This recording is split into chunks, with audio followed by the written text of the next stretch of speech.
views and opinions expressed in this program are those of the participants and do not necessarily reflect the views of BronxNet or the program underwriters.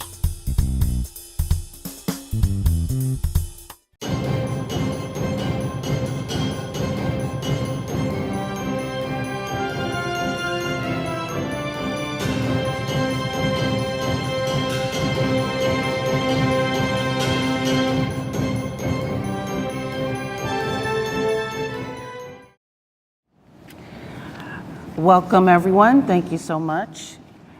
So, pursuant to Chapter 4, Section 85, and Chapter 69, Section 2706 of the New York City Charter, a joint meeting of the Bronx Borough Service Cabinet and Bronx Borough Board will take place here Wednesday, August 1st, 2018, starting at 9:15 roughly at the 851 Grand Concourse, room 819. We're going to have a little bit of shuffle of the agenda. We're going to start out with a introduction of our new Bronx Postmaster with some updates on services, and that presentation is going to be from Marcelina Del Pizzo, Bronx Postmaster, United States Postal Service. I hope I said your name correctly. Hello, good morning. Again, my name is Marcelina Del Pizzo. I'm the acting. We're just going to need you to take the mic because this mic over here was the other person. Yeah, sure. You can stand, but if you want to just grab the mic. So again, I'm Marcelina Del Pizzo, acting Postmaster of the Bronx. I have my team here, Ms. Jeannie Martinez and Mr. Colin Credwell. They are both area managers for the Bronx. I just wanted to reach out today and keep an open line of communication. I am new to the Bronx. We are looking forward to hearing some of your concerns and addressing anything that needs to be addressed. I have spoken to many members of the community for the Bronx. And again, we don't have a presentation prepared today. We just wanted to reach out and introduce ourselves. We'll take any concerns or any questions that you may have for the Bronx team. Sure. I'm sure that we have a couple of people who would like to ask some questions, so we'll just open it up to the board. Any questions? Mr. Faulkner? Thank you, Deputy. I was wondering if you could comment on the Post Office plans to create handicap accessibility. That is something that there was one concern that we had heard of, and again, we had given that to our corporate communications, and we are working on any and all issues as it pertains to handicap. Are there plans, because a number of our post offices in our community are not handicap accessible, so at this point, what does a person do if they're not able to navigate the stairs, or how do you provide service if they can't go into the post office? Typically, we will message out to the closest location that does have handicap accessibility. However, we do take those concerns back and message out to the closest. So a person at Jerome Avenue, at the post office at Jerome Avenue, where would they be expected to go? Morris Heights. I'm new to the Bronx, so please forgive me. That's why my team is here. So, so somebody living on Jerome Avenue, somebody that's the post office that would normally receive services, would be redirected to Morris Heights, you said? Well, the closest location would be Morris Heights. It's approximately a block and a half or 2 blocks away from Jerome, and they have handicap accessibility. Currently, they're in the works of trying to add the ramp, but it's a leased building. They're not handicap accessible, they're in the works. No, the one in Jerome is not, but the closest one is Morris Heights. We are in the process of trying to see if we can get Jerome handicap accessible, but it's a leased building, so we're working with the landlord in that building. But we will Is the again. post office exempt from the Americans with Disabilities Act? I'm not sure. I don't believe so. Yeah. Not that I. Is the post office exempt from the Americans with Disabilities Act? Yes, we are. So we do try to assist customers whenever we're informed of the need. We do send employees to meet the customer at their location if they're outside of the facility, or, you know, we make every effort to assist the customers as best as we can. But to answer your question, yes. So if a person shows up at the post office, they have to have a prior arrangement in order to receive service? No, they can let someone know at that time, and then we make every effort to assist them. Yes. Notified. Yes. You know, I just think that's unacceptable that a person with a disability would not be able to receive proper services at a post office in New York. I mean, I think that there should be some effort made to really make these buildings compliant with the rules. I mean, it's disappointing that the federal government exempts you from that requirement, but I think that the post office should make some accommodation for people who have disabilities. That's understandable. Understand. And we will take that concern back. Is there a place where the information about accessibility is offered to customers? Is there a poster, or is it displayed somewhere prominently? Typically on USPS.gov, when you go to the location, they will have information regarding the facility there. You can always reach out to the postmaster's office as well. But that is something that I'll take back to the corporate team. Okay. Do we have any other questions? Ms. Hall? Great.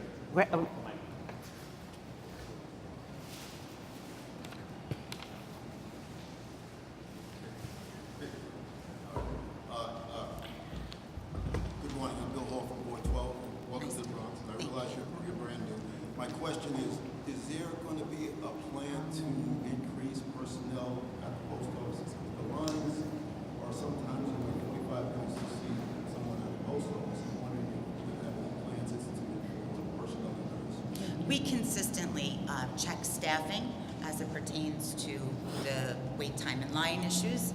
And we're out in the field, into the lobbies, and we check the programs in which we see how many transactions are going through. We also focus on dedicated lines to try to eliminate the wait time and line issue, such as passport lines or pickup lines. Yeah, money order lines, so that we can move those lines a bit quicker. We are very involved, though, in the reports that come out and into the lobbies. Increase overall in the Bronx, because those lines are very low.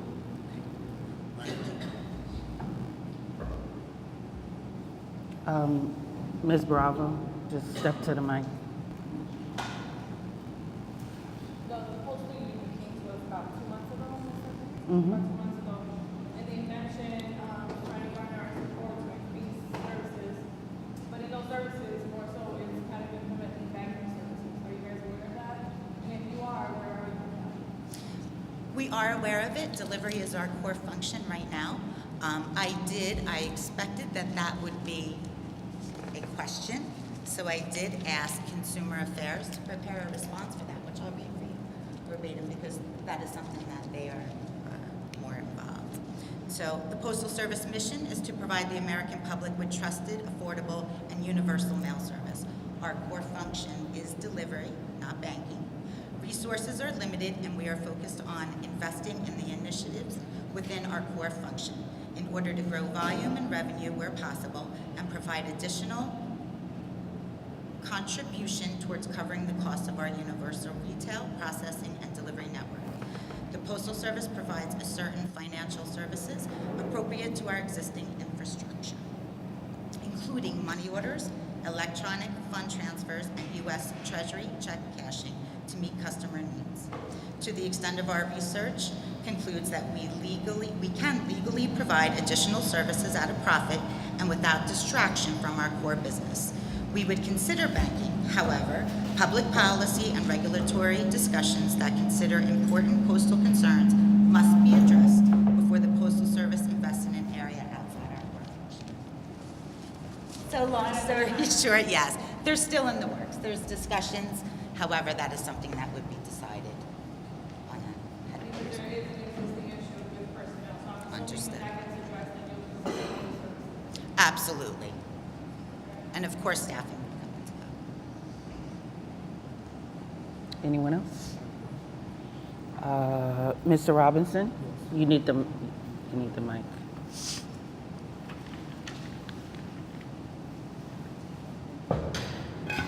Yes, hello, Lisa. 92. I live on the Hunts Point, Valencia area, and we have a problem. A lot of people complain about, we go to other areas like Pelham in particular, and their Saturday hours are 9 to 4. I was in 9 to 2. A lot of people work in my area, and they can't make it during the week, and they can't get over there in time to mail the mail out.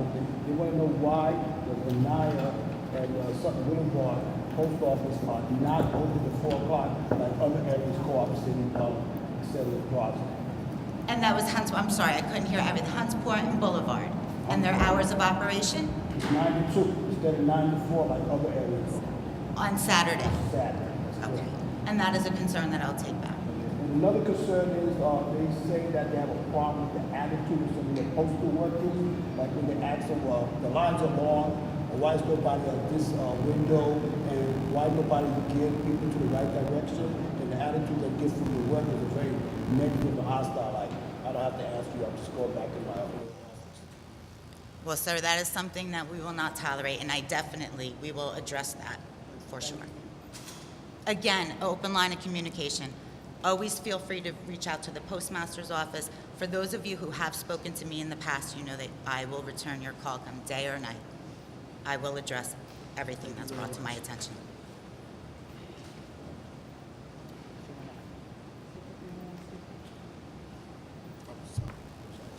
Mr. Lofton. Yes. Good morning. Good morning.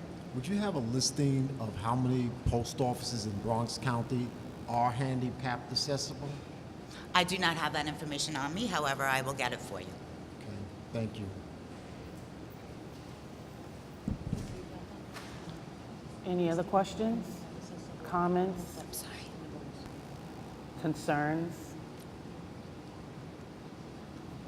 Okay, hearing none, I want to thank our brand new Bronx postmaster. I want to get the title right. First postmaster. There was another one. Uh-oh. Sure. From the gallery. Mr. Chef. Yes. Hi, good morning. Good morning. I have a question. There's a senior building that was looking to get the mailbox put inside their development because there was multiple instances of people getting their mail stolen. Can you hear me now? No. Not really yet. Okay. Can you speak up? I'm gonna just talk about it. Yeah, that's fine. Sure. There's a building that there's been multiple instances of their mail getting stolen, and they want to get the mailbox inside their building. Do you know the address? Yeah, I have the address, but how would the building go about? When you say mailbox, are you talking the blue boxes where they can deposit their mail? I know there's some buildings that they actually, people don't have to go outside the building, they can leave it there and They have a mail slot? mail slot. Yeah. Okay, if you could, after the meeting, give me that address and we'll look into it for you. It would depend on what kind of mailbox it was. Okay. Okay? Could you give us your contact information? I will. I absolutely will. I'll leave it up front, yes. And I Halpern think that has was a that as well. request for the postmaster's contact information? Okay, because you didn't have the mic, I don't think anyone heard you. Okay, again, we'll try this, take two. Hearing no more questions and concerns, we want to thank the postmaster and her great staff for coming to speak with us this morning. Thank you, and thank you very much. Thank you. Thank you very much. Have a good day.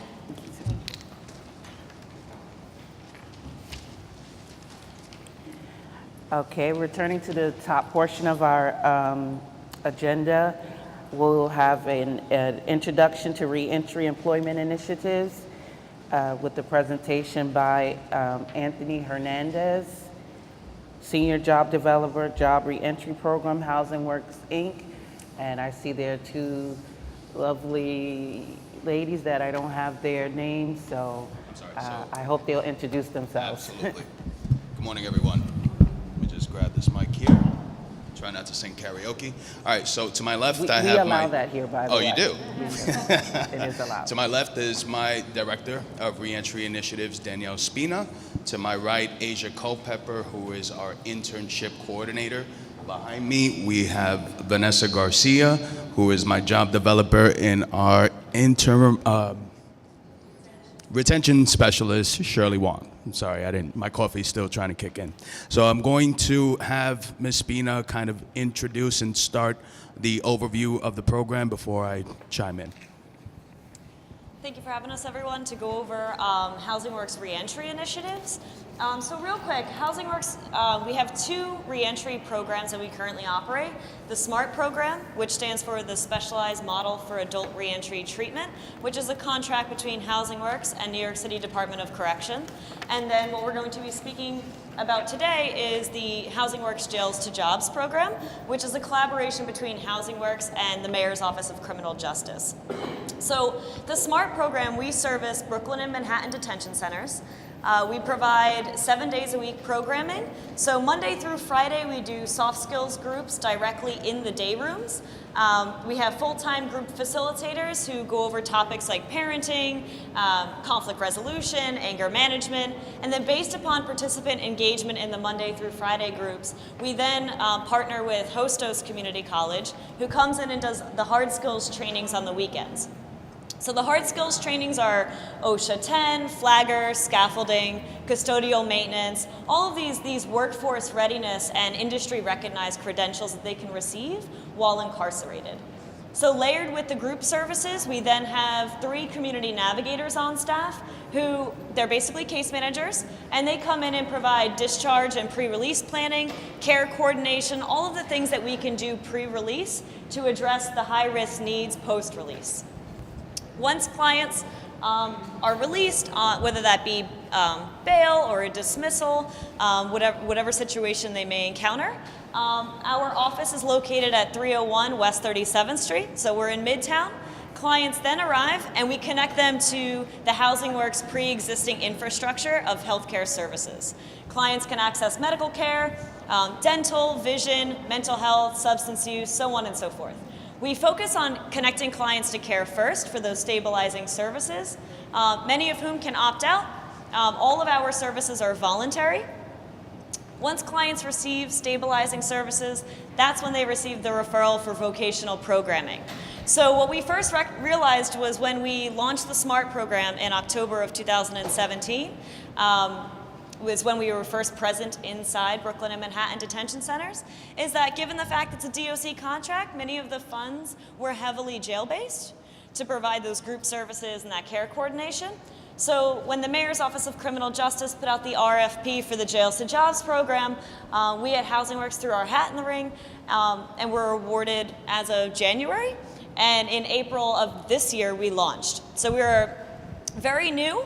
But based on the demographics of the clients that we're serving through getting intakes and screening, we realize many of the clients that we are serving are from the Bronx. So when we're realizing that we're connecting them to employment services, I don't know about many of you, but I don't really like an extended commute. So it wouldn't make much sense if we were connecting with extra employers in Staten Island or so on and so forth, where they may have an hour, 2-hour commute in the morning.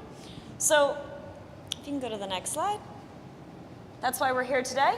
So the Housing Works Jails to Jobs program, like I was saying, is a collaboration between Housing Works and the Mayor's Office of Criminal Justice, and we aim at providing workforce development services, transitional employment, and ultimately permanent employment placement.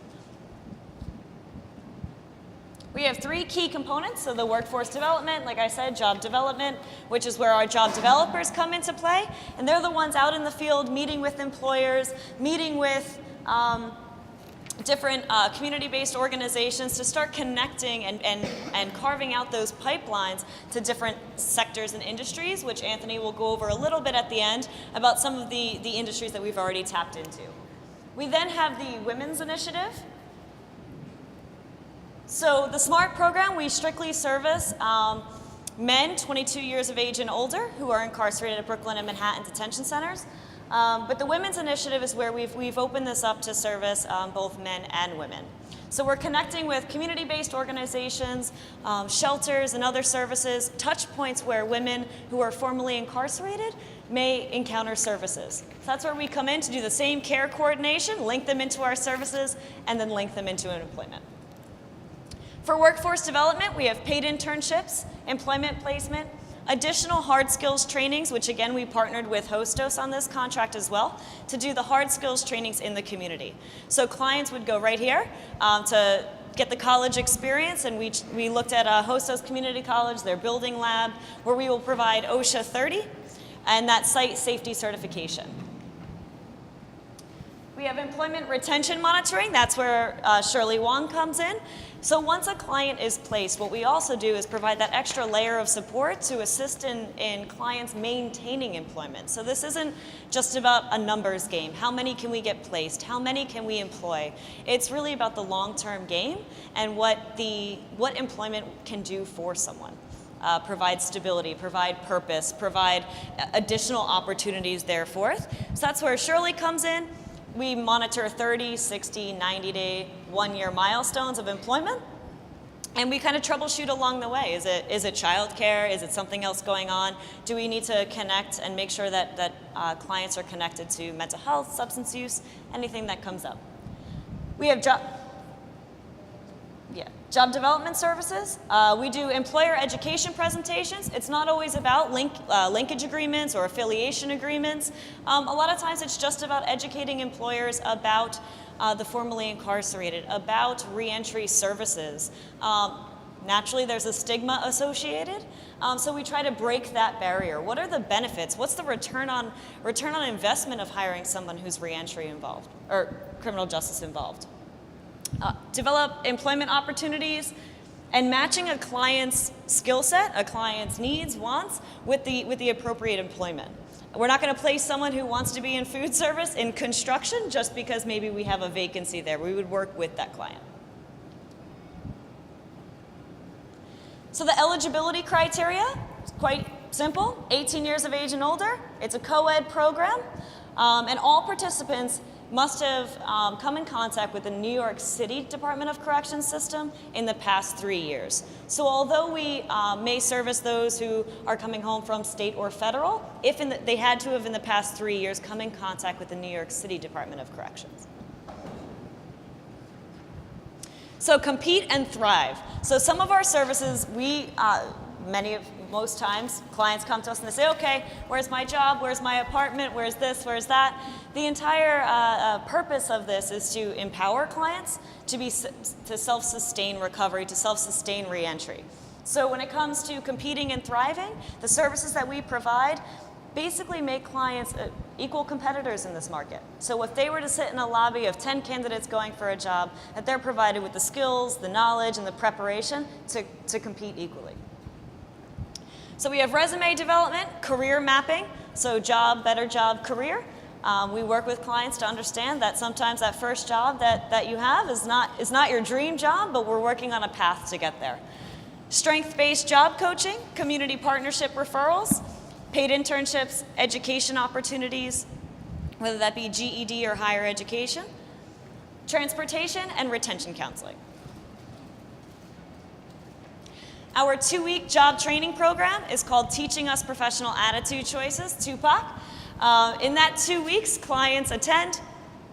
Again, the resume development, the cover letters, we work on interview skills, we talk about what it means to what does it mean to discuss your background in an interview? What are the rights, what are the civil rights associated with the Fair Chance Act? And prepare them for, after that, once a client completes that 2-week job training program, they're then eligible for our paid internships. So all of our members are vetted, they're screened, they're prepared for what workforce really is. Pass this over to Anthony.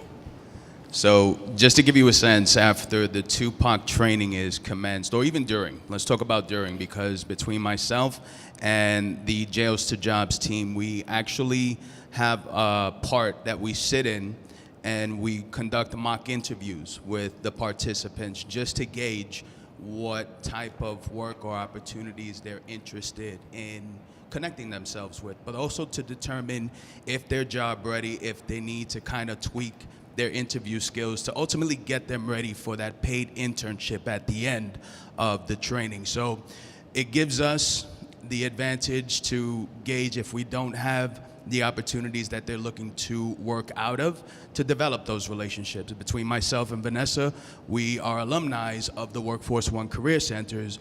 We already have relationships with various businesses throughout the 5 boroughs. So there's no need to reinvent the wheel. If we don't have to go through a Workforce One Career Center to connect our members to those opportunities, we'll go out and develop those relationships with the businesses ourselves. We have relationships with the industrial and manufacturing businesses in the Hunts Point area that we brought on board for mover, helpers, drivers, assistants, even the automotive industry that a lot of our members are interested in. But we also want to gauge and don't want to just use the stigma or typical maintenance custodial. We want to challenge them and to kind of get them thinking about what would be their passion as to the type of work that they're looking to get into. So think of this as like a more informative, getting the message out there to your community, to your members, so that way you know the type of individuals that we're looking to service, directing them to us, so that way our intake specialist, Shirley Wan, could assess and see if they qualify for our program, and ultimately guiding them back to work. So just to give you an idea of what we provide to our businesses, paid internship sites where it's kind of like an audition for our members that they could be on a paid internship sites for 6 weeks, where they be evaluated by us and by the business themselves to determine that after those 6 weeks, are they going to land a permanent job at the end. If it doesn't happen, business is business, then they at least get up-to-date work experience, and they can come back to the workforce development team to identify other opportunities to tie them into, so that, the work doesn't stop there. We work with the members to understand the pain points and positions of our members to participate fully, go the extra mile for members, and acquire leads to permanent positions. The affiliation agreements with our businesses, pre-screened job-ready members will be ready to work based on the company's needs, supporting to ensure that the candidates meet their expectations for the open positions. Next slide. And then, when we go out and we develop relationships with the businesses, we're also teaching them about the tax incentives that they could take advantage of. And again, just to kind of like retrain their thinking as to the type of members and populations that we're servicing, just to ensure that these individuals deserve a second chance, they're hard workers, and they just want to get reacclimated back into civilian population and back into the workforce realm. So that's where we kind of come in and advocate on their behalf. So just understanding, like one of the examples here, the WOTC tax credit for the first year, providing up to 25-40%. My glasses I need my glasses. 25 to 40% earn tax credits up to the maximum for the target group to which the employee belongs. Long-term TANF target, the employees will earn 40%. The employers will earn 40% if the employee works at least 400 hours in the first year. And then the other tax incentives, Danielle? So to summarize this, we walk employers through the Workforce Opportunity Tax Credit. We provide that assistance and kind of that TA to fill out the applications and work through that. Ultimately, if a member meets most of the criteria, the employer can receive up to $9,600 annually in tax credits. That's kind of the bottom line summary of all of this. And then there's also the federal bonding program, which is where essentially it's an insurance policy. So if an employer were to take on a client into their workforce, there is a cost to the employer, but for 6 months it's ultimately an insurance policy. If there were any loss or anything of the sorts, damages, they're reimbursed by the federal government. So here's our contact information. We also have our business cards. If you'd like to pass those around, please feel free to contact us anytime, email, cell phone, so on and so forth. And then we have a next slide for questions and any comments. In the booklets that we distributed as well, we also have our information as well, so if you can't see it on the board, it's in our package that we gave you. Thank you for your presentation. Well, I'll start. I have just one question. Are you in communication with the various Chamber of Commerce in the Bronx and bids in order to find employers? We know some of them, but we figured we start here first just to meet with all 12 community board members before we branch off, working with Tracy McDermott. The main focus right now is to identify those members that participate to our program, because we have the businesses that are looking to hire hire, but if we don't have any individuals to provide those opportunities for, it defeats our purpose. You know, so this is just more information, get the word out, and let them know who we are and what we're providing, so that we in turn, you know, as our client base begins to grow, then we connect with the other chamber of trades, bids, etc. We already did a presentation in Community Board 4 in Manhattan, just to also get to know our neighbors as well. But we also see that some of our members that we began working with also live in the Bronx, so it also made sense to kind of re-engage our boroughs as well. Okay, so can you, just for the record and for anyone who's watching, let us know how to reach out to you if you're an individual who is needs re-entry help, if you're an organization that has a population that needs just some contact information for all of those in TV land. Absolutely. So anytime we take walk-ins at our 3001 West 37th Street office, it's right on the corner of 37th and 8th in Midtown. We can come in, we can get an intake done, assess needs upon entry, or at any time calling us at, we can give 347-906-2995.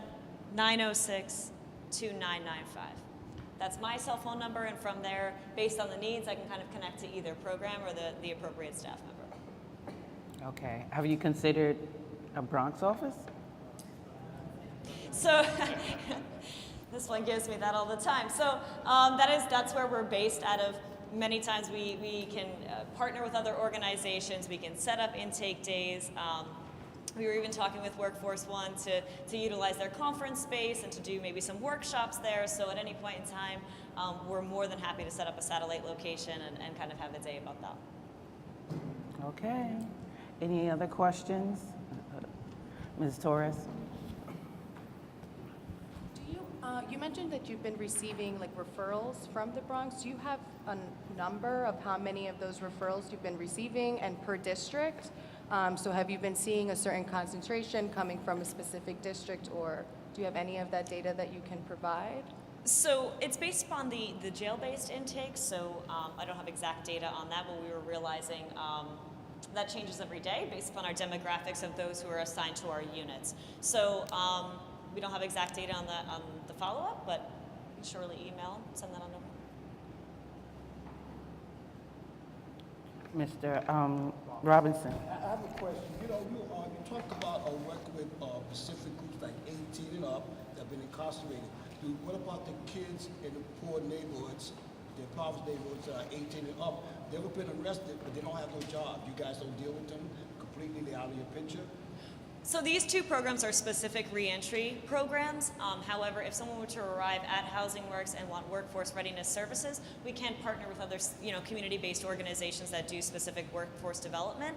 For youth, there are reentry youth organizations that specifically work with those who are under the age of 18. Basically, at any time, we can be used as a resource to point somebody in the right direction. The reason why I ask that, because a lot of parents in my community ask about their kids who are 18 to 24.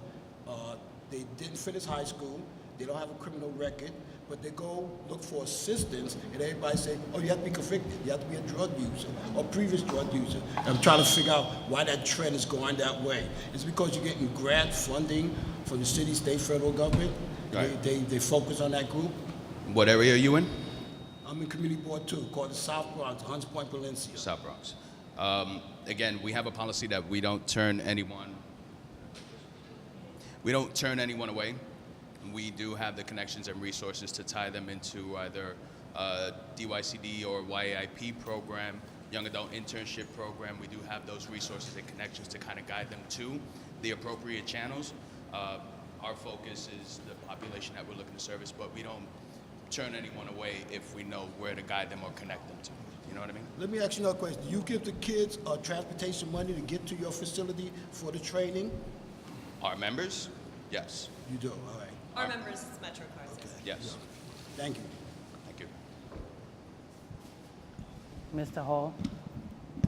Hi, I'm Bill Hall, Community Board 12. First of all, I'd like to invite you to give a presentation to our board, if maybe sometime this fall. The other issue is that we have a very nice, spacious community board building, so you may want to consider us as a satellite site. So maybe if you come by, you can take a look. And my question is, you said you had an award from the Department of Correction, correct? Is that an annual award? Are you reviewed annually, or is it for 2 years, 3 years, or 5 years? Or Right now, it's 3 years Every with 3 options years? to renew. Okay, and if you don't mind, can I ask, is the budget, ballpark figure, what is your budget? It's a good budget. Okay, so you have enough to accommodate a large population of inmates? Yes, every day we service anywhere between about 540 right now and 600 inmates per day. We have 8 housing units at Manhattan Detention Center, and we service 6 housing units in Brooklyn Detention Center. So that's where the the funds for that contract. A compliment from the Bronx, 3 or 4 or 500, you would be able to. That's not a I problem. mean, it's also up to their level of commitment as well, because we understand that the training for 2 weeks can be long and daunting, and they're just looking to work immediately. We understand that. So we try to assess them based off of their job readiness skill sets to determine if they have what it takes to get referred directly to job opportunities, or if they need a little bit of training to get them there. And it also shows us their level of commitment as well, that if they're willing to go through the 2-week training, graduate, and then, we're like the rewards at the end to provide them with that guidance and support throughout the course of their career. It doesn't just, once we refer them and they're at a job, all right, good luck to you. We make sure that we monitor and track their progress for the 30, 60-day point period, and even thereafter. Once you're a member with us, you're a member up until we're So you might be tracking for 6 months or even a year in terms of. Yeah. Okay. Thank you. Mr. Faulkner.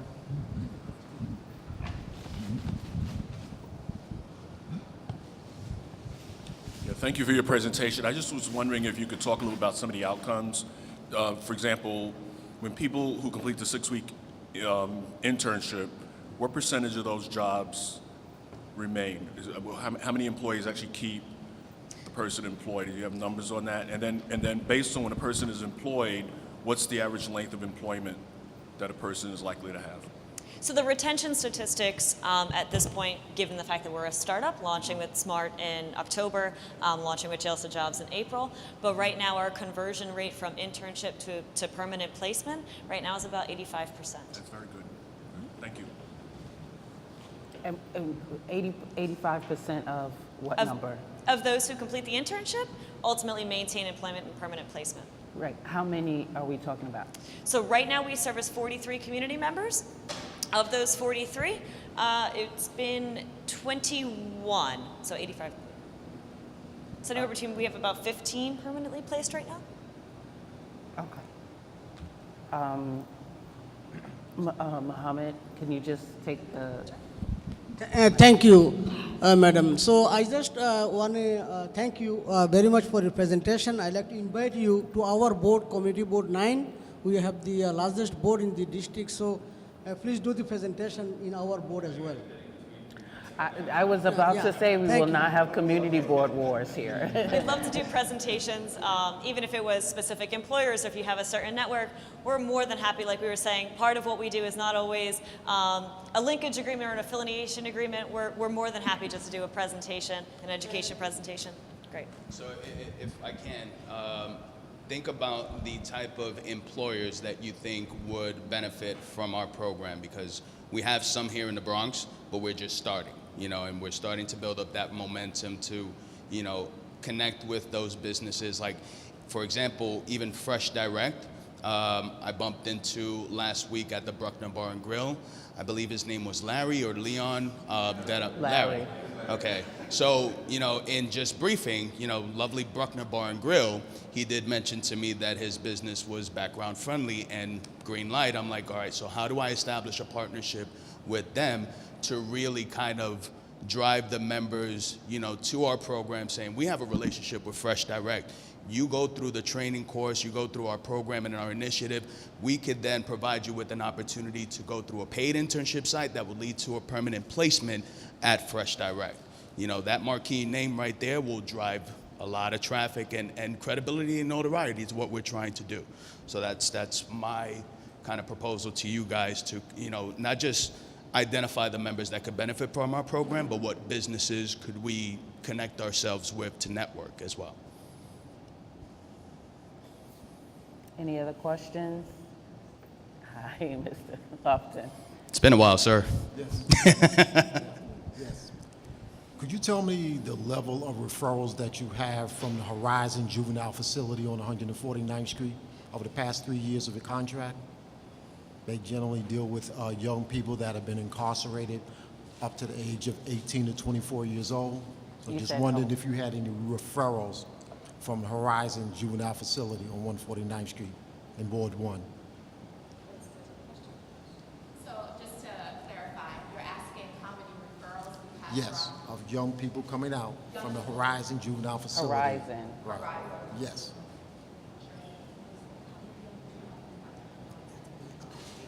Yeah. Yeah, so specific data on that, I mean, I would have to go back. That's not something that we would, retrieve readily. We can follow up on that. Thank you. 18 to 24, I mean, Right. that's a prime range. I mean, I'm just saying from our demographics on the housing units, likely between actually 24 and 32. Thank you. Anyone? I heard something. Anyone over? When they do raise the age, that's going to be a prime population Yes. for you to identify, and that's happening. Yes, so the different contracts with the city agencies, naturally, if we're doing the Jails to Jobs initiative, we're equally responding to other campaigns from the office, so Raise the Age campaign, Close Rikers, so on and so forth. So the Raise the Age has actually impacted our demographics on the housing units and certainly the facilities themselves. We're seeing much younger integrated onto the units, but the average age being about anywhere between 22 and 28. Just, if I could, a quick follow-up, Mr. Lofton. I visited the facility, and one of the things that happens is those kids actually ask us, will you help me with employment? So I think that might be a place to add to your list. Because they're really people have gone in, they've done tours, they get real excited, and then the final question, we visited one time, the final question was, is anybody going to help me get a job? Horizon? And, so I think that's Fantastic. should be the next stop. And just another sort of side question to it. When someone engages a client, I guess, would engage you, do they have to do the 2-week training, or if you have a position ready for them and they Again, it's a case-by-case situation where Shirley, who also is an alumni of Workforce One, has a good sense of would this individual be ready for direct placement, or would they need to maybe partake in that training process to kind of get them those skills, the job readiness skills, ultimately to be prepared. So it could be either or. It all depends on, during the initial intake, and evaluation, would this candidate benefit from the 2-week training, or do they not need it and we could just bypass that and set them up for direct referrals? Could go either way. Okay. Mr. I Robinson. suggest that you guys set up a site in the South Bronx. That's what I suggest, because listen, I chaired community He's got board- meetings on my calendar, I feel like Listen, multiple times a I week chaired here. Community Board 2 Youth Services. When I came to chair the youth service, I realized one thing. We was having meetings at Community Board 2, and the young people was not showing up. So I just decided I'm going to go to them. I'm not going to wait for them to come to me. And I think that's what you guys do. Come to the South Bronx. Thank you. So we would also love to be involved in more community events, wherever there's, tables or job fairs or, speeches at certain events. We'd be more than happy to come in to get that word out. 37th and 8th, right on the corner, 37th and 8th. That's the problem. The Yeah, kids are not going to come to But 37 but and 8 the- my community. but the setup They don't for have referrals- coffee. They're not coming there. So They're not coming to you guys. The setup Simple for as that. direct referrals, what we were saying is that our presence here in the Bronx, if there's a location where we can, whether put our materials out there, set up direct referrals, do intakes immediately, we'd be more than happy to do so. Just one more question. As many as you want, Mr. Hall. If the job is union affiliated, do you guys have a relationship with the unions, and can you? Not yet, we're working on that. Okay, I just wanted to bring it up as a good point. Again, between myself and Vanessa, we have over 20 businesses that we used to and still work with from our Workforce One days. But, you know, given our liberty and freedom that we could develop relationships with any industries, any sectors, any companies with no limitations, it's just a matter of point us in the right direction, we'll establish those relationships and we'll get them on board. Okay, You know, thank you. union is tough, we know that, but, you know, if we could, for example, a couple of days ago I met with a representative from LaGuardia College, the adult educational center that also is connected to a lot of construction-related projects that are happening within the Long Island City area. They're affiliated with the School Construction Authority, and that's just kind of like segues to targeting different industries and you know, tying into That's where the permanency lies. Once you get into the union and you have jobs. We that are started with available. automotive. We want to do IT. We want to do construction.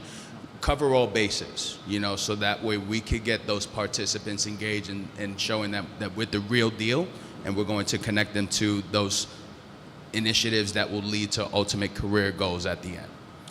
Thank you. Thank you. I think we have a comment from Mr. Scheffler. He's like the sleeper. He always likes the question at the end. Well, no, I just wanted to mention that we actually have the Department of Labor strike force downstairs, so you may want to speak with them. I don't mind bringing you down to do like an introduction if you want. Fantastic, thank you. That's what I call Bronx hospitality. Thank you all. Thank you. Thank you.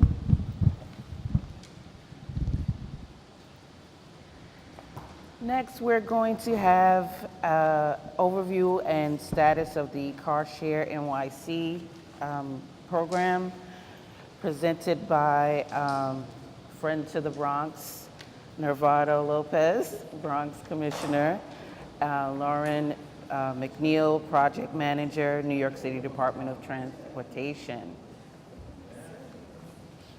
And we'll give them a couple of minutes to set up, yes?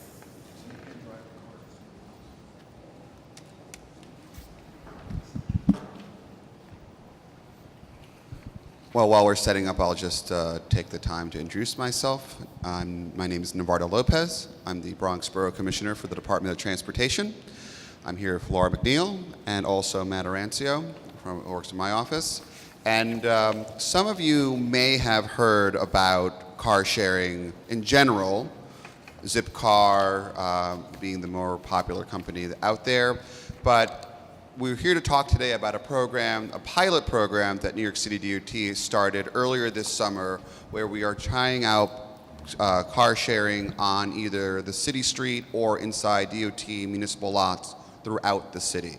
And the idea being that in many communities in New York, that there is a demand for car share, but unfortunately there isn't the number of private lots that car sharing companies use to reach their customers. So in an effort to expand car sharing to neighborhoods that don't have access to it, also in an attempt to ideally decrease car ownership in New York City to put less pressure on the street parking network, we hope to have this pilot successful. So I'm going to turn it over to Laura. She's going to go through the presentation, and then I just ask that all questions wait until after the presentation is over, and then we can go into questions about this. And then once we're done with car sharing, if there are any off-topic questions, I could take a few of those as well. All right, here you go. Good morning. My name is Laura McNeil. I've been working on this pilot, and you might have heard from me in the past year or months. I've been going to council members and staff and community boards.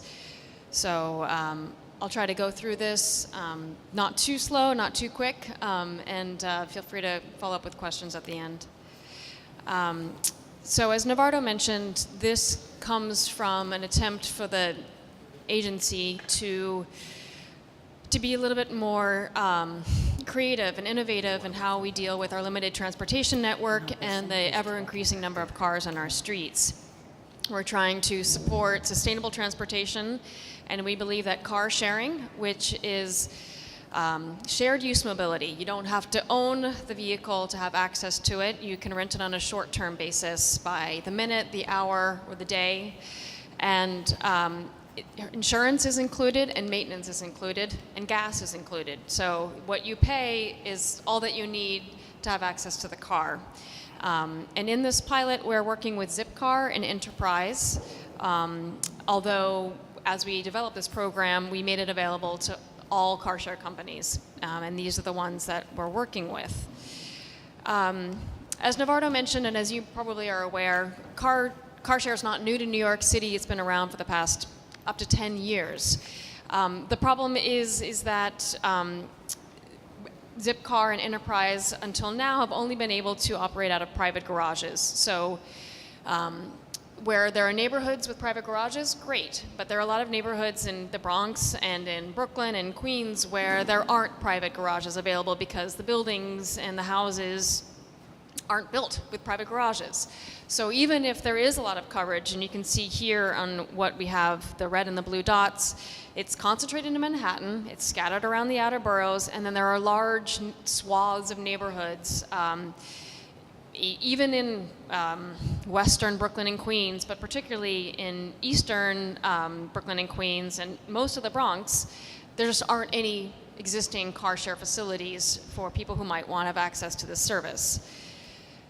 One-way car share is also on streets, specifically in Brooklyn and Queens, in western Brooklyn and Queens. And this is one-way service where you use the car one way and drop it off at the curb at any legal space. Currently, the company that offers this service in New York City is Car2Go, and they're not in the Bronx at all. This pilot was looking to increase access and was open to Car2Go. And I'll talk about that in a minute. Why car share at all? Why do we think this is interesting? Not only is it access to a car without the cost of car ownership, but we also think that this has important potential benefits to the city as a whole and to city streets. People who join car share in other cities, we looked at academic research, and we found that a fair number of them, up to a third, sell their private vehicle. Often it's a car that you use on occasional. It's not for the person who uses a car on a daily basis to get to work. That's not what that's not what car share is aimed towards. It's not a replacement for that use. It's for the occasional use. To go to your relatives, to go to Costco, to get to the doctor's appointment that's far from transit. This is when you have a car, you keep it around, but you don't use it on a regular basis, and alternate side parking is the hassle that is the bane of your existence. This is when car share becomes a viable alternative to car ownership. Or if you honestly don't have $9,000 or $10,000 to spare a year for car ownership, which is the average cost, including maintenance and parking and insurance and payments. If you don't have that, this is the best alternative, or an alternative we'd like to provide people to consider. So, members often, up to a third of them, for round-trip models, sell their car, or they delay buying a car. And the impact we see in other cities is up to 20 cars can be removed from city streets for every one car share vehicle that's added. And this is very interesting. We don't know if this is going to be what New York City sees. So this has been something that we will be looking at very carefully in this 2-year pilot to see if any of these results are mirrored in New York City streets. And it's also something that City Council is very interested in as well. And the mayor passed into law in March of 2017 2 car share bills. One that we were mandated to do this 2-year pilot to see if any of these results seen in other cities come to pass in New York. And second, to make available spaces in New York City or DOT managed lots and facilities around the city. And our goal, to reduce parking pressure, lower transportation costs, improve access to jobs, services, and recreation, reduce congestion. So we have gone to council members, we have gone to community boards, we have written letters to state assembly members and held briefings with them upon request. We've created websites and gone on the street to let people know about this service. And we are aware that it's not all that we can do, but we're continuing to try, and we'll be continuing to do outreach throughout this pilot. And then for the lots and garages, because this was a mandate by the city council, we wrote letters to assembly members and to council members only where we learned that there was interest from car share companies to use spaces in those lots. There's only one neighborhood in Bronx, that has on-street car share, and we're calling it Parkchester. It's sort of in between Parkchester and Soundview.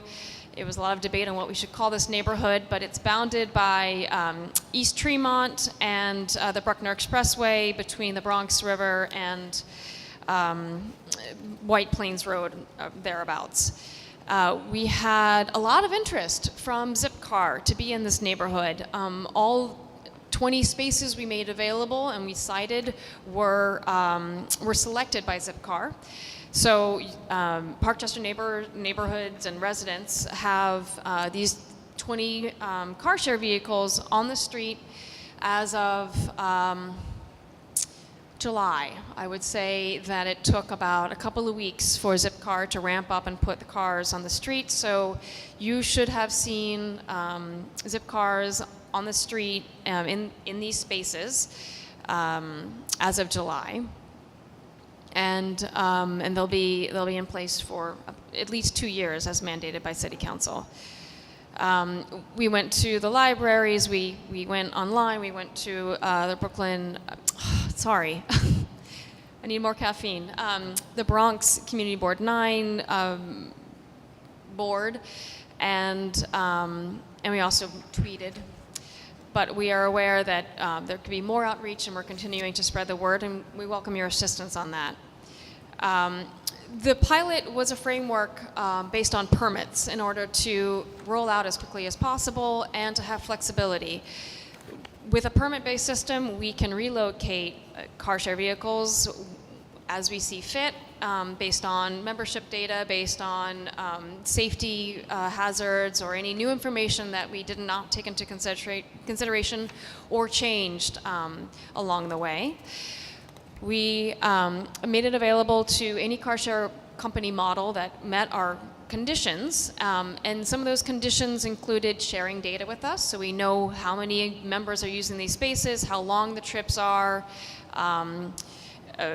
let's see, what the make and models are of the vehicles that are on the streets. We also required that car share companies place at least 20% of their vehicles in this pilot in areas that were below median income and currently underserved by car share, because our goal is to expand access to this service to more New Yorkers. And throughout the city, there are 14 zones, 1 in the Bronx, 3 in Manhattan, 7 in Brooklyn, and 3 in Queens. And then there are 17 lots and garages throughout the city that are being used by car share companies through this pilot. 3 in the Bronx, White Plains, Jerome and 190th, and Belmont. On the street, we have a new car share curb regulation, a new car share sign. It says car share parking only, but the regulation is no standing for anybody who's not that specific car share company on the street. And that no standing means that if you are not a car share driver and you park and you leave your car and you walk away, you're subject to a $115 fine, and you could be towed. It's no standing, so expeditious pickup and drop off is allowed, but I really would like to let you know that if you leave your vehicle in that space, that's what you're risking. And this is not meant to be punitive. We had a 2-week grace period on enforcement when the pilot launched June 1st. And it's really trying to inform people. With that, we also had pedestrian level signage installed in English and in Spanish, around 5-foot height below the car share regulation sign, letting people know if they're drivers that they shouldn't be parking there, and if facing the sidewalk, what this new pilot was about and how they can take part and participate and take advantage of it. The other thing to mention is that these car share cars are not required to leave the curb for alternate side parking. one of the permit conditions is that these companies are required to clean the street when they maintain the vehicles, and at least the amount of times per week that the adjacent street regulations. So at least once a week, and if the alternate side parking is twice a week, then they're required to clean the street twice a week. And if there are any problems and you see trash, 311 or contact Novardo directly, and that will be something that we will keep a record of and hold them accountable to, either through, again, revoking the permit, moving the permit, or kicking them out of the pilot entirely. These are options we have at our disposal. Again, an iterative map of potential car share locations and then the eventual locations that we settled on for this 2-year period, though, again, permits not set in stone. We will be evaluating this pilot through 3 main ways. That the data sharing agreement, so we can see whether or not people are using these spaces. An independent curbside parking analysis to see if we can see any parking impact changes based on evaluation zones and control zones with similar land use and demographics. And we're also partnering with an academic partner to do car share surveys of car share members. This was also something mandated through the permit that Zipcar would have to distribute a survey that was designed by this academic partner to better assess car ownership and travel behavior. We're trying to drive down congestion and reduce the number of trips that people are taking on city streets, reduce car ownership, and improve air quality. So we're actually, I should create another box saying, in implementation, summer of 2018. My apologies. We're at the questions period. I'm just going to take the liberty of asking the first question. Yeah. I don't know what the exact numbers are, but anecdotally, that particular neighborhood seems to be like the worst for parking for drivers. So I can imagine that a lot of folks are going to say, you know, there's already no parking in Park Chester. Yeah. Ironically, no parking in Park Chester, but was that given any consideration? I know lots of people, Park Chester residents, that are constantly frustrated with their predicament, not being able to find parking. I know it's just 20 spots now, but if successful, obviously it will grow. What was the thought process in this particular neighborhood? Sure. Because this was a city council bill, because this is a pilot, we did a demographic analysis, and we found that there's 2 parts. So first, we did a demographic analysis, so we looked to see neighborhoods that they were close enough to transit, they were close enough to other transportation options that cars were not the only way they could get to work. So we looked at transit to work, we looked at number of cars owned by the neighborhood, and then we we looked at income, and land use. So based on that, Park Chester is a viable neighborhood because it's close to the 6 train, and it's got a housing sort of pattern and on-street parking with not a lot of off-street parking, so that this could be a viable and successful service for those residents. Second thing, because it was a city council bill, we reached out to city council members and asked, where do you think this would be of service to your constituents? Who would be interested in hosting this pilot to see if it works and provides the benefits? Because we believe this is a benefit. We believe this is an additional service. We believe this can drive down parking pressure in people's neighborhoods. It's a weird, it's sort of like it's an interesting twist. We're taking parking to give you more parking ultimately. That's the gamble that this 2-year pilot, and it's not everybody. I know.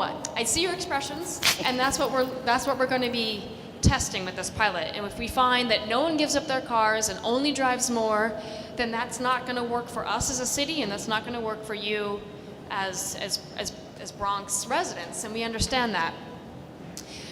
But 5 to 20 cars removed from the street in other cities per car share vehicle that comes onto the street, that's very interesting. Even if it's just 2 cars removed from the street for every 1 car share space added to the street, that's still a net gain in parking in your neighborhood. So I understand that parking is difficult in Parkchester, but that's why this is going to be, or could be, such a benefit to those residents. And I just wanted to add, Madam Deputy, that I hear from every community board, every council member, every neighborhood association, BID, merchants group, everyone tells me that parking is difficult everywhere. And that's the reality, because we are seeing, more cars on the street, but we have no ability to increase the amount of on-street parking space. I mean, we're limited. I mean, we can go to neighborhood, tweak the regulations here, tweak the regulations there, but the reality is the amount of on-street parking spaces that the city has to offer is fixed. So we need to find a creative way to reduce the pressure on our streets for parked cars. And while 20 spaces sounds like a lot, the ability to give those 20 spaces to car share companies means that the amount of people that have access to those 20 vehicles is much greater than before the pilot. Because chances are those 20 vehicles were owned by a single family and they were the only ones who used that car. Whereas a car share vehicle can be used by up to 35 different accounts. So it's a way of helping New Yorkers who may not be able to afford a car, because I think it's important to remember that in New York City, the majority of households don't own cars. And I think that often gets lost in the conversation that most New Yorkers don't drive, most Bronxites don't drive, and especially when they live in neighborhoods near transit. So it's a way of trying to balance the needs of those households that do own vehicles with the needs of those households that don't own vehicles. So I just wanted to say all of those people that complain about parking in their communities, they're probably right because it's a problem in the city. But if you don't drive, then obviously that isn't necessarily something that you think about every day. If you drive frequently, then you know how difficult it is to find parking and to find a viable parking spot, especially during alternate side and things like that. 20 spots actually doesn't really sound like a lot right now, but this is just a pilot.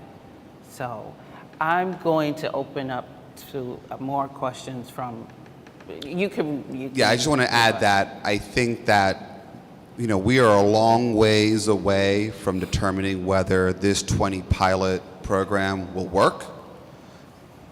There has to be significant usage, and there has to be significant evidence that the amount of cars that are owned in the neighborhood are going down. So we need to see that before we continue it, let alone think about expanding it. And that's something that we would have to come back to the council, to the community boards, and to your office to sort of say, hey, this is what we found, where do we go from here? Well, you're definitely going to see a decrease in cars, but that's usually, I know of several people in this catchment area that don't renew their leases and don't drive as much or anymore because they can't park. So again, let me just open up to everyone else and I didn't see who came first, so I'm going to. Board 9, so since it's the affected board. Oh yeah, Board 9, certainly. If you would share the microphone. And give us your name again. Thank you, Shirley San Andres Alonso. And I just want to share our experience. So this is being piloted in our district. I want to thank DOT. They've come to our board at least on 2 occasions to give us a presentation on this. And to be honest, we have since these parking spaces have been allocated, have been hearing from a lot of residents, obviously.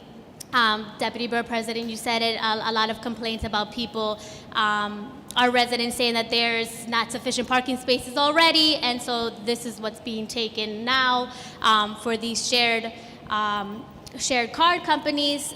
So obviously our community right now is already sharing some concerns, but I know our district manager shared those concerns with Commissioner Lopez, and so we as a community are giving it 6 months to get some more updates and statistics on this to share over the summer. Our district manager is going to be making site visits.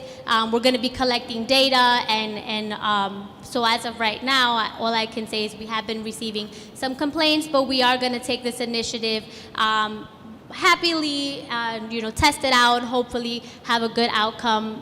But for right now, we don't have any statistics to share other than the fact that we have been receiving a lot of complaints, understandably so, and hope that in 6 months, and I know this pilot is going to be 2 years, but in 6 months we have some statistics to share with our residents to say that it has had some positive effect. But if that's not the case, we'll be sharing on that as well. I know our district manager has been having really good ongoing conversations with DOT on this, and our committee as well. So in September, we're going to be reconvening and hopefully continue to have these ongoing conversations so that we can share back with the group as to how this has developed in our community. Thank you. Thank you. Yes, Mr. Velasquez.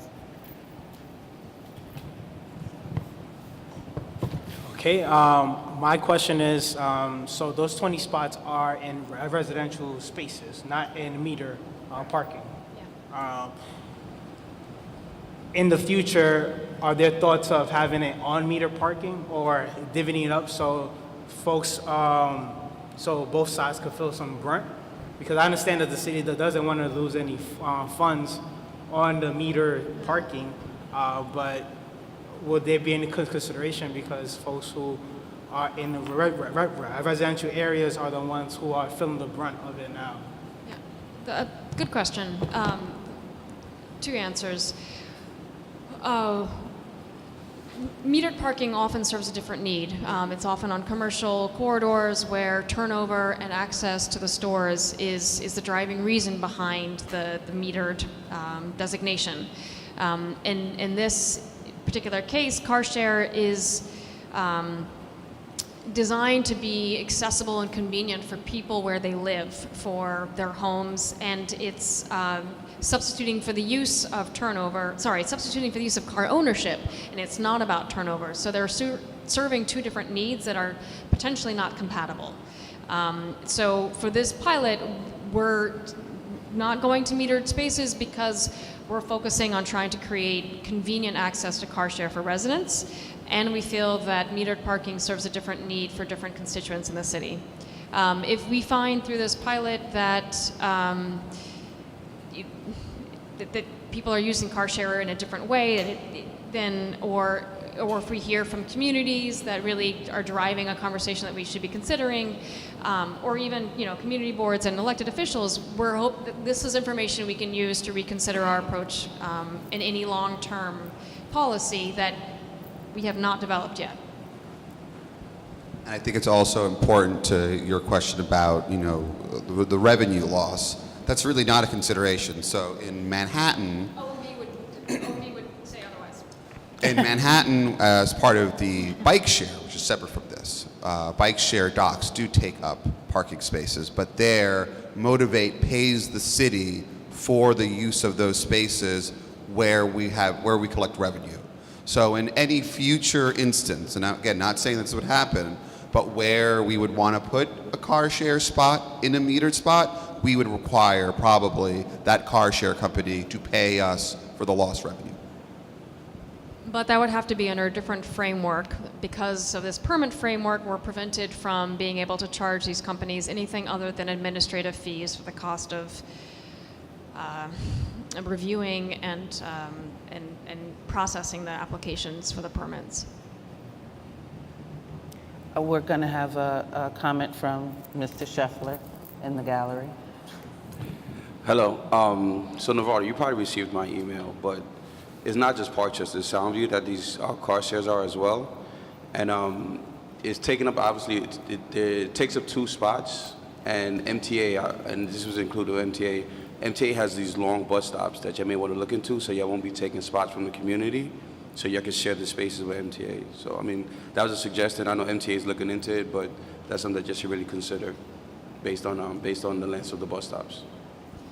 You're saying that they're outdated bus stops, we should consider... Well, so some of the bus stops are like very lengthy, about like 2 or 3 bus lanes, and it's like a single bus decker, and that's taking up parking spaces. To the 2 parking spaces that you're taking up, you may want to look into that distance to possibly use those parking spaces so the community doesn't lose out on the parking spaces. So I know that the MTA has certain requirements for their bus stops. They have to be a certain length. Oftentimes, if it's a bus stop that is heavily used, that's often why it's the length of maybe 2 or 3 buses.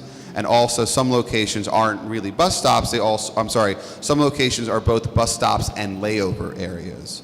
But ultimately, that decision, we've sent it to the MTA. They're going to evaluate those locations, and it's up to them to say if they have a need, then they're going to keep those regulations in place. The area I'm specifically talking about, there's a lot of 3-family houses as well as NYCHA developments and another 2 buildings on the other side. So parking there is very dismal, and it's a dead end where you have those 2 parking spots at, and that's like one of the 2 spots that Right. people really. So we'll follow up with transit on that. But I think it's important to remember that no matter where we do this pilot in the Bronx, those concerns will exist everywhere.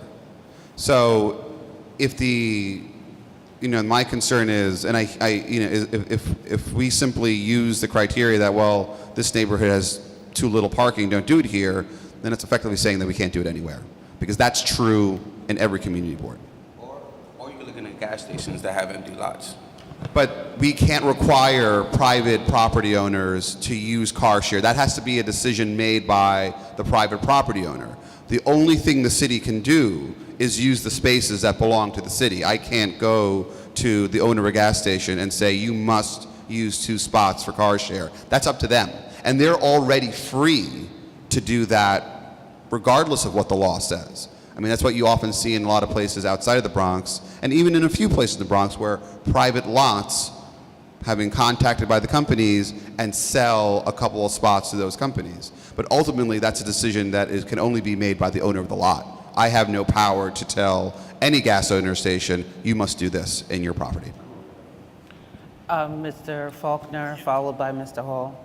Yeah, thank you. I'm just curious, what about some of the municipal lots? Are they overutilized? I remember it seems a few years ago, there was a lot on Gun Hill Municipal Lot that was underutilized. Had they taken a look at possibly using some of those lots, or the municipal or city-owned parking lots that are not utilized, or privately owned parking facilities, like for example Target, I don't know if it's true, I heard that's an underutilized lot, and this way it doesn't hurt the community, but to benefit, because I can see where the car share would actually be a benefit. But if you could find a place where they have an excessive amount, I've gone to Target and I see a lot of times those spaces are empty. The municipal parking on Gun Hill, I remember having conversations, and that was an underutilized space. Why wouldn't we use those? In this way it relieves the street parking. So it's important that there are 2 different council laws that we're talking about. One council law is local law 50, which is what created the on-street pilot.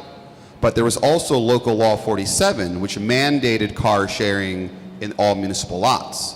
So right now, in most of the Bronx lots in every Bronx lot where a company had interest, we have car sharing spaces in those lots. Thank you. But again, going back to the point I made to Matt, I can't require Target to put car sharing in their parking spaces on their property. That's ultimately their decision. I believe there's been sort of talk for years that they want to take a portion of that parking lot to redevelop. I don't know if that's true, but I can't require private parking lots to Have you approached them? But that's something that the car sharing companies can always do. I mean, the car sharing companies have always had the ability to go to any private lot anywhere in the city. And in fact, before EDC built their mall on West to 30th and Broadway, there used to be a lot there that had car sharing. Now that went away when the mall went. So ultimately, mall parking lot is really more for the customers. It's often not convenient for residential uses.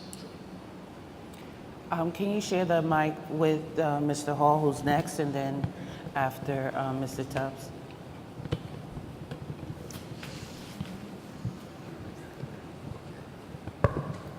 Hi, Bill Hall, Community Board 12. I'm just trying to get an understanding of how this works.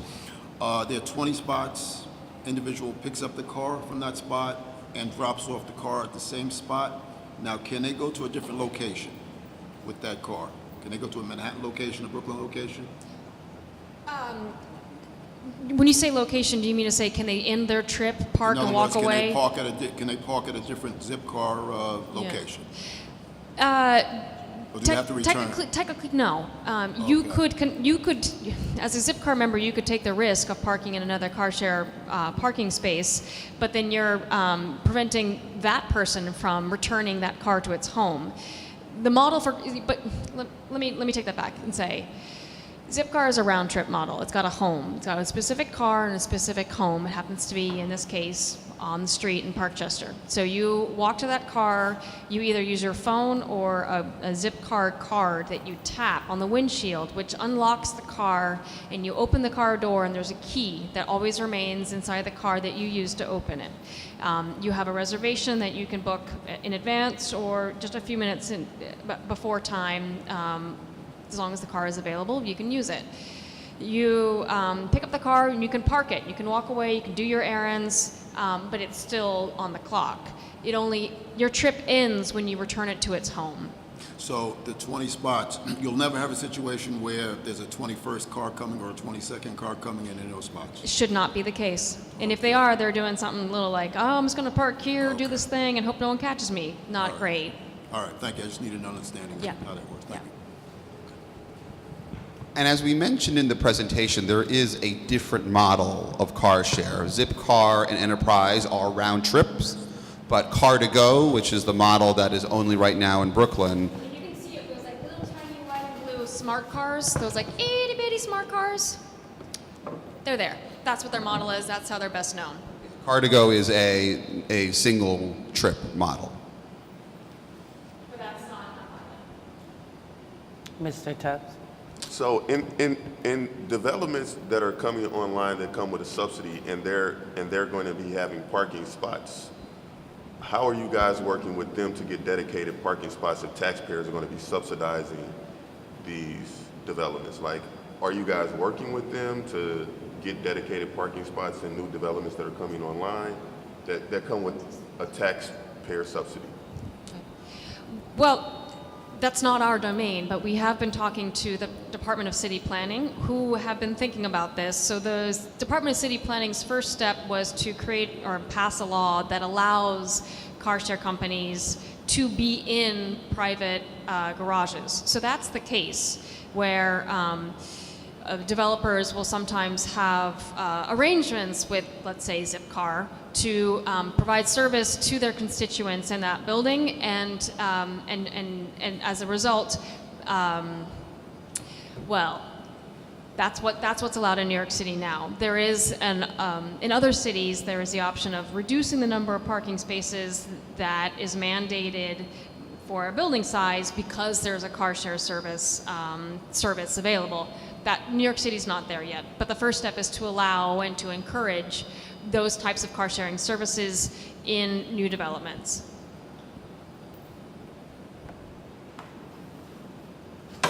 Yes. So in my district, we have a number of lots and garages that are dedicated for what's called Yankee parking. Those are only used during season, and so for events off season, so they're virtually empty. Has there been any thought to using any of those for parking? I mean, in every area in the Bronx, parking is an issue, but in my district, it's a huge issue because we are dealing with Yankee games and events, potentially a soccer stadium, and new buildings are coming up. A lot of them are not providing parking, so we have some car share already here, but any thought to utilizing any of those lots or garages for car share or some other resource? That's a great idea. I think we can bring it up with Zipcar. Again, it's outside of the scope of this pilot. Because it's private lots and garages, because we've made available all the lots and facilities that the DOT manages, we can encourage Zipcar and Enterprise to be creative and expand and let them know that you're interested and would be available or, amenable. Well, I mean, I would also just encourage the city to be creative because at the end of the day, we, like everyone around this table, we've already talked about it, parking is a huge issue. These lots are owned by the city of New York. They're subleased out to a company. They're woefully underutilized. I get at least an email or phone call, if not every month, every other month, about parking, cars being towed, and there being no spaces available. So I think it would behoove us, the city, to really think creatively about how we're going to utilize these spaces currently today. I mean, that's something we can bring up to EDC. Ultimately, EDC is the entity that manages those lots because they're the ones that, did the financing. So we can bring it up with them and see if there is an avenue there. But, car share has been in New York City for over a decade. At no time have car sharing companies had any difficulty reaching out to private lot owners about leasing space in their lots. That's something that's always been possible. Was the model up until 3 months ago. Up until 3 months ago, the model for car sharing in New York City was exclusively at private lots. So for round trip, for Zipcar and Enterprise. For the last 10 years, Zipcar has operated almost exclusively in private lots. So, I mean, we can talk to them, but chances are, in the past decade, they have probably exhausted the market of available private lots. Ms. Bravo, can you just step to the mic? Now that you say that, is it because it hasn't been cost effective for them to go into private lots, and now is it cost effective for them to have it on city property, meaning the streets? No. So this isn't limiting they're not taking away any of the spaces in private lots. This is supplementing what they already do. So because the issue is that in large parts of the city, there are no private lots for them to move into. So that's where I'd be this curious pilot. to know if they're actually leaving private spaces, if it's cost effective to now take parking from the street. I mean, we could look into that. I mean, off the top of my head, it doesn't make sense because obviously that's unnecessarily limiting their business. There's no reason for them to give up customers in one part of town to go to another part where the market's untested. Well, yeah, it would if it's cost effective for them, and then it's also giving them an opportunity to target a different constituency. I see your point. We spoke with this beforehand, and we're going to be tracking this. What we have heard from the car share companies themselves is that they're interested in expanding their car share market in New York City. They also have seasonal deals with their garages so that their high peak is summer. So they'll load up private garages where available with 15 cars. For on-street, it's 2 cars at a time. So they have to maintain 2 cars at a time all over this, on all the on-street spaces throughout the city. For private garages, they can expand and shrink as their market seasons change. We did not explicitly prevent them from relocating cars, but the ultimate impact that we know is that they've increased the number of vehicles on the street in New York City as a result of this pilot program. So they may have potentially adapted on a seasonal basis, moving some cars in the lower months or in their lower season to on-street spaces to maintain the availability of car share. But overall, they have expanded 50 cars for Enterprise and I think up to about 80 cars for Zipcar into neighborhoods where they wouldn't and hadn't provided service before. Yeah, so I think, and I think I speak for everyone on this, we would highly encourage you to encourage them to seek other areas, not taking up parking spaces. Yeah. but again, I think it's important to remember that that is part of the goal. The part of the goal is to, one, go to places where there are no private garages, and two, to reduce the pressure of on-street parking that exists right now. Because again, you know, it's not going to get any easier out there to park. I mean, we can not do car share. We could stop it tomorrow. It's not going to make parking in these neighborhoods any easier. We need to find, what we're trying to find this pilot is a new way of how do we reduce demand to on-street parking, which over the last 20, 30 years hasn't gotten any easier. You know, and it's not going to get any easier unless we try to find a way to incentivize people to give up their cars who can. It's not appropriate for everybody, but there are many New Yorkers who might be able to get away without owning a car, and this is a way of giving them an option to still have access to a car. And if this happens in large enough numbers, this could potentially ease the pressure on on-street parking. So it's not just about helping the companies, it's also about trying to find a way to better manage our curb space. The only two things I wanted to say is reliable and convenient access to a car, and on-street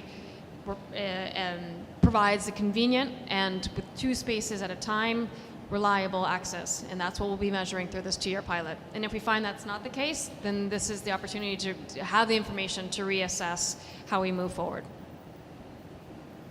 We'll have Mr. Scheffler, and followed by Mr. Velasquez, and then Mr. Lofton.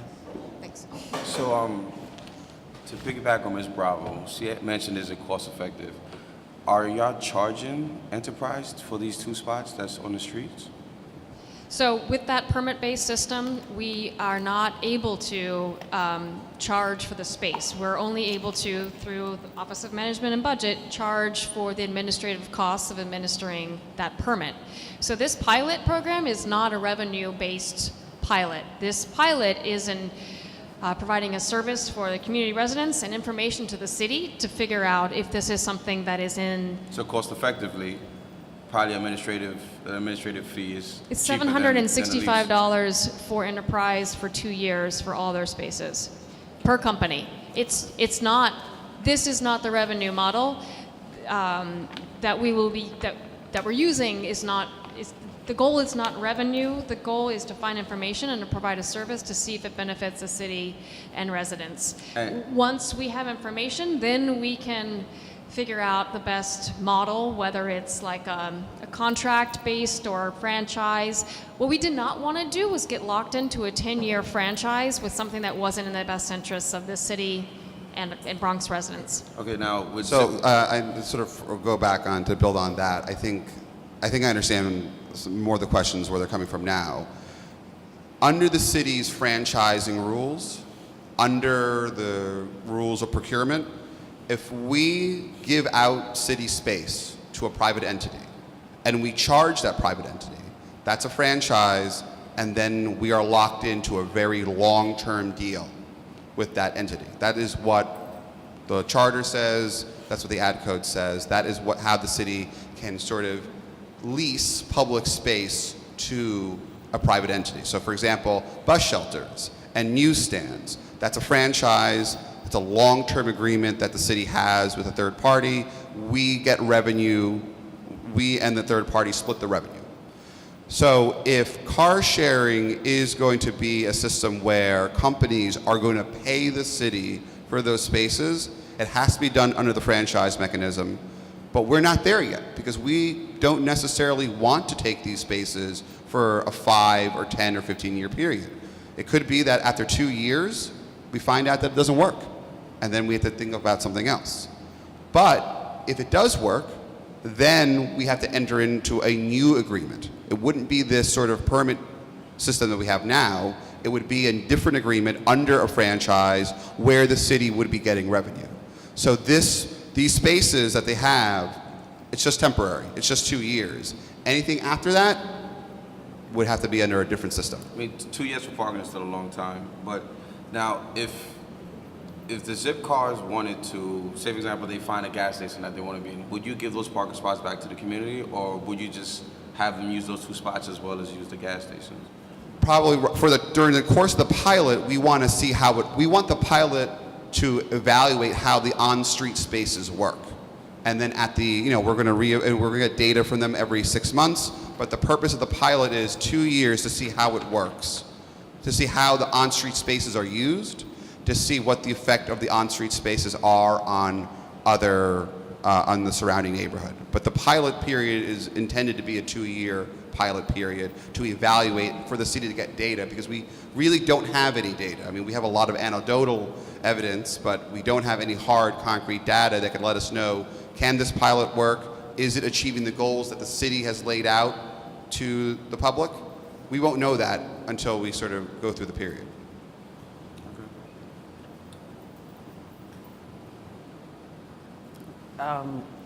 We lost the question, so.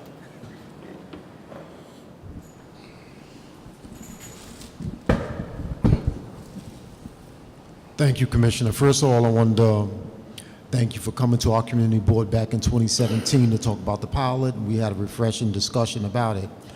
I want to talk about moving forward on the planning process, not just with DOT, but with city planning itself. In those discussions that we had, we talked about what growth patterns were happening in Board 1, and they were leaning toward our southern portion in Port Morris. So we talked about how you could, after the pilot, try to introduce these type of options to areas that did not get service from either bus service or either from rail service or subways. So could you talk a little bit about that? I know we're still in the pilot phase, but going forward, are you looking at those options in those areas that are presently not serviced and have major housing growth coming into their communities? Are you, forgive me, I just want to make sure I understand your question. Are you asking if we're looking to potential expansion to try to provide additional mobility options to neighborhoods that are transit deserts? Yes, in association with what is currently happening in those neighborhoods and the profile that city planning has going forward 5 years in. Okay. We are definitely working with other city agencies, Department of City Planning and even NYCHA, to try to coordinate transportation services. Zipcar actually, while around the same time as they were developing their pilot with us, also reached out to NYCHA, and they have a separate agreement with NYCHA to bring Zipcars into their lots and garages, or lots, to provide additional mobility options for NYCHA developments that are effectively transit deserts. So I think, to answer your question, we are always looking to see this pilot period as a chance to sort of look at what's happening and also cast our eyes out to see where it could go. And we're actually partnering with Hunter College, CUNY, with their planning program to explore how a future pilot program, how a future car sharing program, no longer in a pilot phase, could be structured to best serve the needs of New Yorkers, and including enhancing mobility to neighborhoods that most need it. We don't have anything concrete yet, but this is something that we are working with other agencies and academic partners to explore. I think it's also important to remember that car sharing is just simply one tool that the Department of Transportation is using to address mobility, to address congestion, and to address parking capacity. Last year we did a bunch of workshops throughout the city for our citywide transit study that looked at areas that were transportation deserts to figure out how we can improve transit capacity in those areas that currently are underserved by transit. And at the same time, New York City Transit is going to be reevaluating all their bus lines throughout the city, and I believe they're going to be looking at the Bronx first. So that is something that we're going to be working with New York City Transit on, because obviously, if they're going to be potentially readjusting bus lines, that might provide new opportunities for select bus service growth. And then of course EDC has the citywide ferry service. And then there are, other initiatives as well, the bike share program that we launched on Monday. So we're trying to find many different ways to address mobility. Car share is one of those ways. It's still in its infancy. This may be a tool that we use down the road. It may not be. But what we're trying to do is, use the ability of our pilot programs to experiment and try to learn new things that we didn't know previously.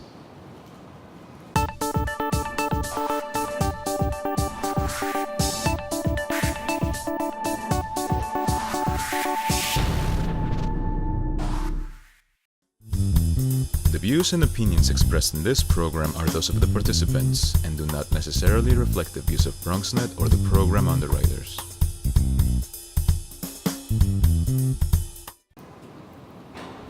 Last thing, I want to just bring your attention to this nycdotcarshare.info website. We update it with maps, with a lot of background information, with the rule that we created to develop this pilot program. We have a lot of presentations. We'll be putting this presentation up on that website, and we also have a little blog that gives updates about what the different how the program is moving along, and we are mandated by the bills that City Council passed to provide at least 2 reports as the pilot progresses about how it's going, and those reports will also be made available on this website, and will come to you with updates along the way as well. And we welcome your thoughts and opinions as this progresses, and please don't hesitate to let us know directly through Novardo. Any last questions, comments, or concerns? Okay, seeing none. I want to definitely thank the DOT for coming today. This is a great discussion. I think we got a lot of our questions answered and comments listened to, so I want to thank you for being here today. Thank you very much for having us today, Madam Deputy. Yes, friend to the Bronx, Borough Commissioner Novardo Lopez. Thank you. So at this point in our agenda, we'll open the floor for announcements and any comments from those in the gallery who would like to speak to any program that they have. Just raise your hand if there's Mr. Hall. And you, sir, in the back, you can come up to the mic.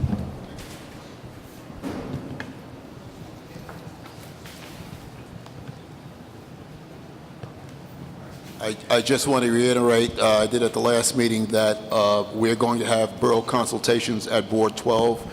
They're going to be dated, I believe, September 6th, September 26th, and October 4th. You are all invited. Madam Deputy Borough President, I think you're going to be there.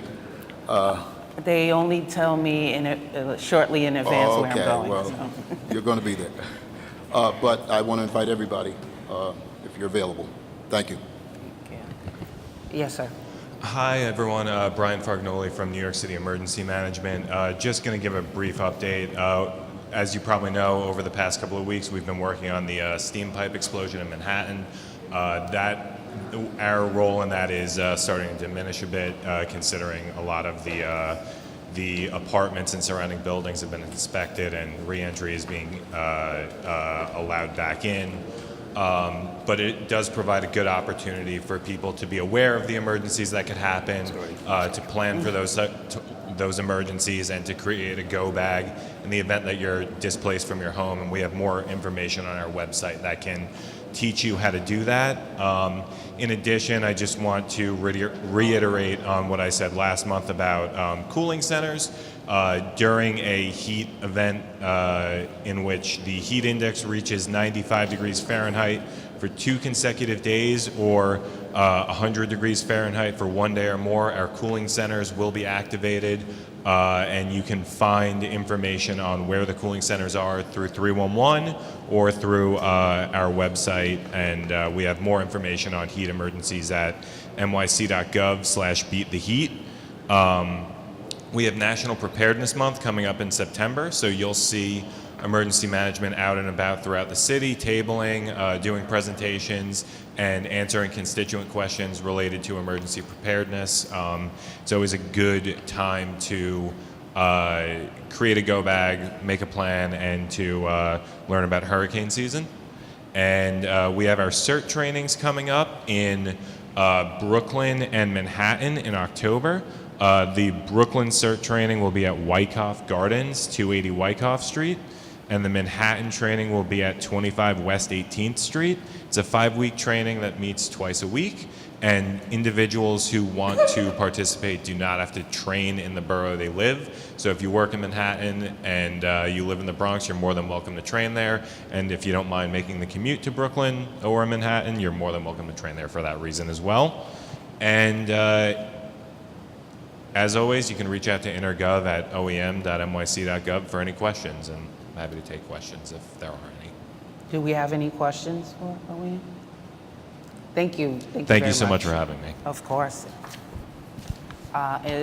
Anyone else? All righty.